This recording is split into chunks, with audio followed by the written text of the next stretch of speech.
Hello, this is Carson Cook, and in this video we're going to talk about opening principles and what you should do when you start your chess game. Now, what you want to do at the beginning of the game is make moves that will do two things: develop your pieces and help control the center of the board. Controlling the center of the board gives you more space and allows you to have room to move your pieces, which is essential for the rest of your game. Developing your pieces means simply just to get your pieces into the game. Obviously, if your pieces aren't in the game, you can't win the game. So both of these things are important. Now, a move that I see very common by beginners is something like moving the knight out here, or moving this pawn up, or maybe even, or the other side pawn up, something like that. Now, none of these are good opening moves because they don't address the center of the board at all. This knight move kind of addresses developing your pieces. The reason that a knight is worse on the edge of the board than the center of the board is because it has less squares to travel to. For example, if I have a knight here, ignoring the pawn here, there are 4 spaces the knight can move to. However, in the middle of the board, there are 8 squares that the knight can move to. This makes it logical that the knight is better in the center.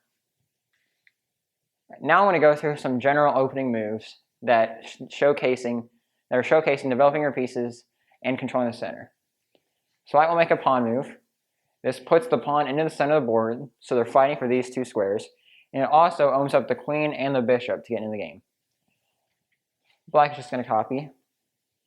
White is going to move their knight out to a spot that looks at the center of the board, and they're getting their knight to a good square. Black will respond, defending this pawn that white just attacked, and looking at the same square that white just attacked. White will move their other knight out, looking at the other 2 center squares. Black will do the same. White will now move their bishop out. Black will do the same. Both of these bishop moves address these center squares. As you can see very quickly, a chess game between 2 good players is a battle for the center in the beginning and trying to get as much space as possible, while getting as many pieces out as possible. Now, the last main rule of the opening is you need to get your king to safety.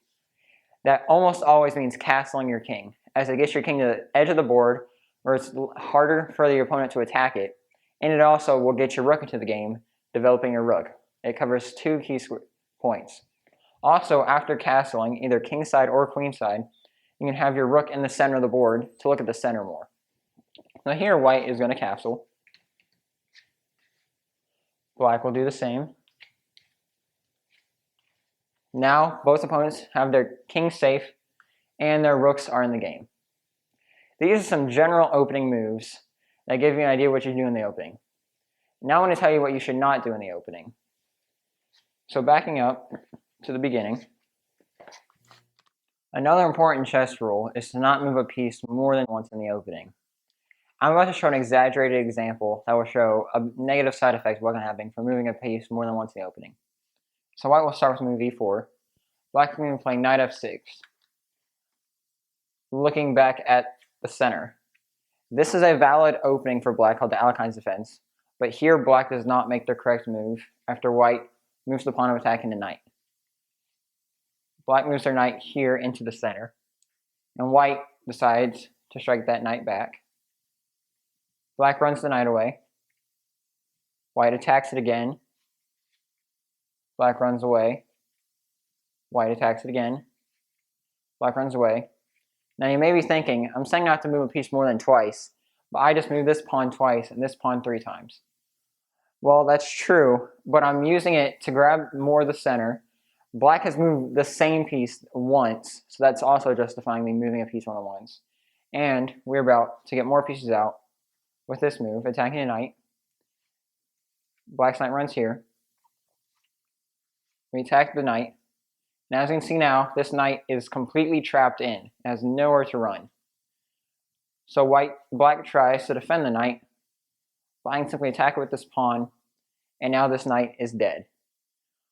During this time frame, white has spent the first 7 moves of the game shuffling their knight around, while I've created a center, got 2 of my pieces out, and I'm going to win a piece. Like I said, this is an exaggerated example, but it shows why you should not move a piece more than once in the opening, unless absolutely necessary. For another thing that you should not do in the opening is you should never move your queen out too early. Since your queen is so valuable, your opponent can use their pawns and other smaller pieces, such as the knights and bishops, to attack your queen. You will need to move it, and they get to develop their pieces, get more to the center, where you have to spend your time shuffling your queen. I'm going to show another exaggerated example that shows my point here, why it's not good to move your queen out too early. Alright, so white will start out playing e4.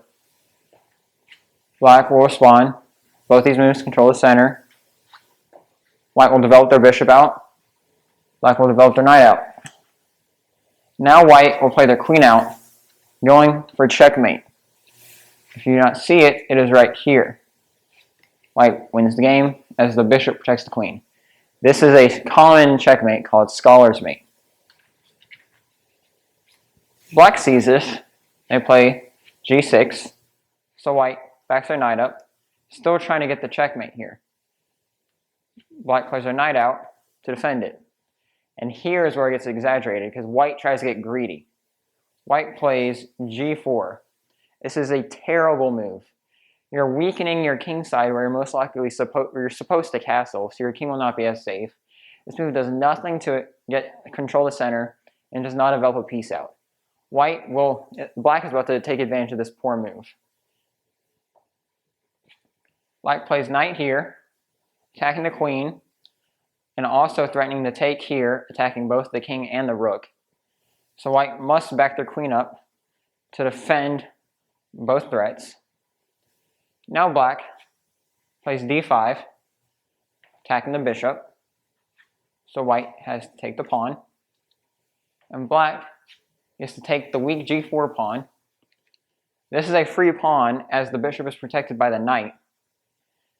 The queen now is in danger, so white must do something to protect it.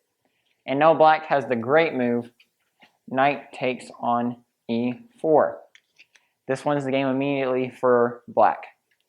If white were to take the bishop, like this, black can play queen to h4, check, followed by checkmate. If white were to take this knight, black can play check, king moves over, and this is a free queen.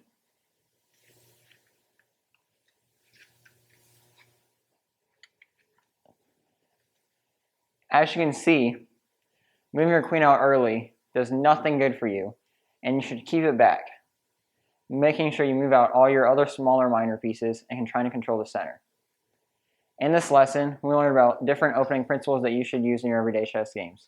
This includes developing your pieces, controlling the center, your king castled as soon as possible to get to safety, and make sure you do not, unless absolutely necessary, move a piece more than twice in the opening or move your queen out too early.